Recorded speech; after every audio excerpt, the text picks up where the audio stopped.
Welcome back into Talking Fitchburg. We're in the Fitchburg Digest, and joining me this morning after a long night with the events that unfolded last night in Sun Prairie with the gas explosion. I wanted to bring in our fire chief, Chief Joe Pulvermacher, to talk about. Let's just break this down a little bit. This is it's just a crazy event that just occurred, and from your standpoint, let's just take it from the top here. In general, if fire departments get paid, probably do a lot of gas-related incidences. What is the general response to an incident of just a gas leak in general? Well, when you have a gas leak, you're trying to do a number of different things. You're trying to account for people, make sure that they're in safe locations. You want to evacuate them. Sun Prairie was doing all of that last night. They were trying to find the source. They're trying to control it.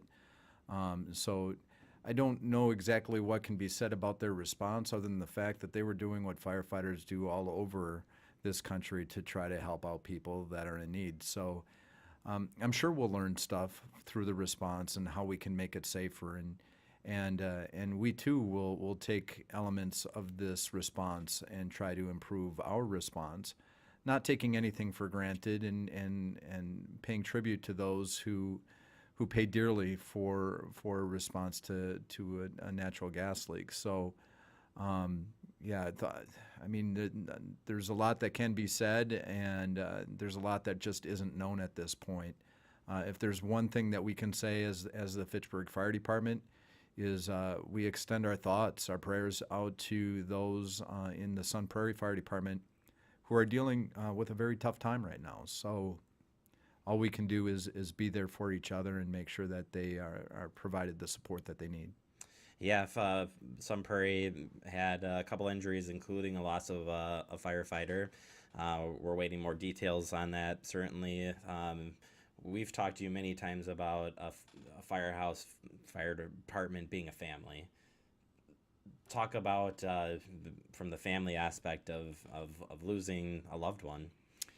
I think one of the things that we want to do is we want to, first of all, just acknowledge the fact that it's a close environment, it's a close relationship inside the fire service, and acknowledging the fact that there are some very deep feelings and there's going to be some very deep hurt associated with this. It's going to take some time, and you know what?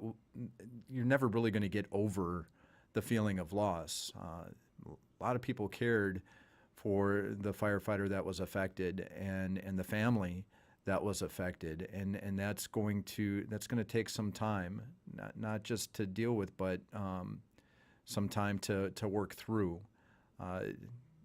Eventually they'll find strength in it, but it's going to take a long time. So as far as that family, the environment that you talk about, it's just a matter of being there for each other, making sure that you're there for support, and making sure that you can provide what's needed in this time of need. Absolutely. You'll see a solidarity from all departments. We've already seen it through social media, through other places.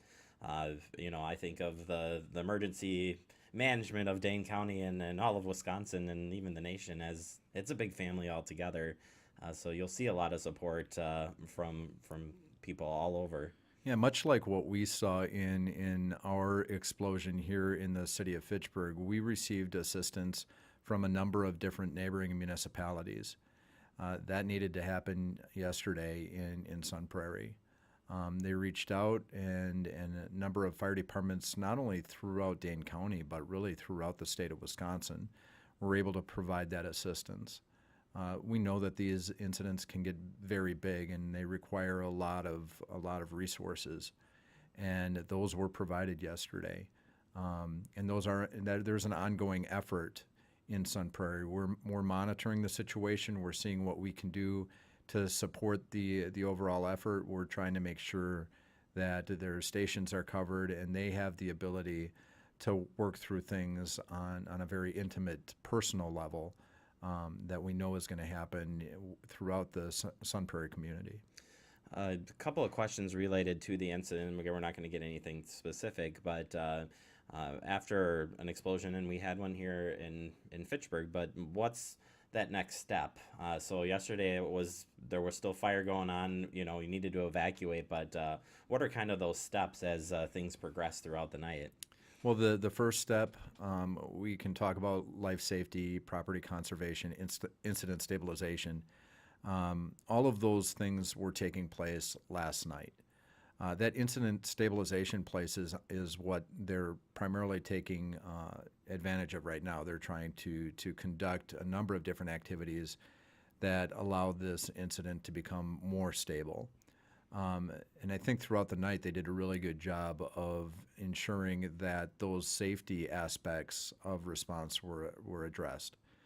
And then it's a matter of now trying to figure out how to get the community back to a sense of normalcy as best you can in this situation. So there's going to be certain efforts that are made in order to make sure that life can continue throughout the Sun Prairie community, not disrespecting what had happened, but making sure that they can move on with their day-to-day. That's going to help them get back to a sense of normal. And then another element that's going to happen in due time is the investigation element. I mean, how did things happen? Who is responsible? And how can we prevent this from happening in the future? We learn a lot of lessons from activities that have happened, and we want to make sure that we don't repeat things that could potentially cause problems in the future. So that's the part of the investigation portion. Absolutely. When you think about when you look back to Fitchburg having when we had a house explosion here, what are some of the similarities that Sun Prairie is dealing with that you guys dealt with during all this time? One of the things that they're trying to do right now is get as much information out as they can, keeping the community well informed as best they can. The next thing that they're trying to do is to make sure that their emergency response is operational, not just for what they're doing right now on scene, but what could come in throughout the course of the day and over the next couple of days, over the next couple of weeks. So there are steps being put in place that will allow them to have that resiliency in response. And then really, right now, I think it's just a matter of trying to figure out what they need to do in order to plan for the next couple of days.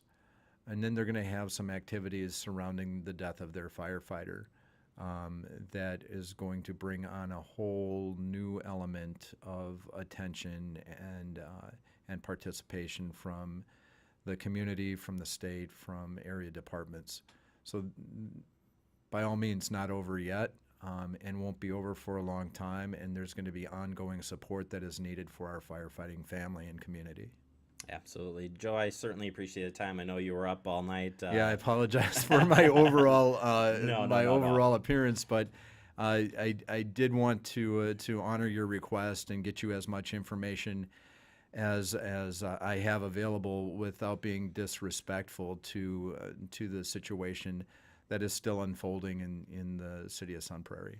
Yeah, I thought it would be good to get you in if we could just have a discussion to kind of wrap your head around this what's going on, how this all how it all works. And I know again that emergency operations is definitely again a tight knit family, and you know, again, our thoughts and prayers are with Sun Prairie Fire families and the fallen hero as well. In due time, we'll learn more. Right now, it's just a matter of providing support and making sure that our firefighting family, our firefighting outreach is taken care of. Absolutely.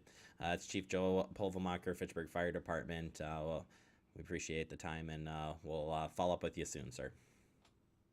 We'll take a quick break. You are watching Talking Fitchburg.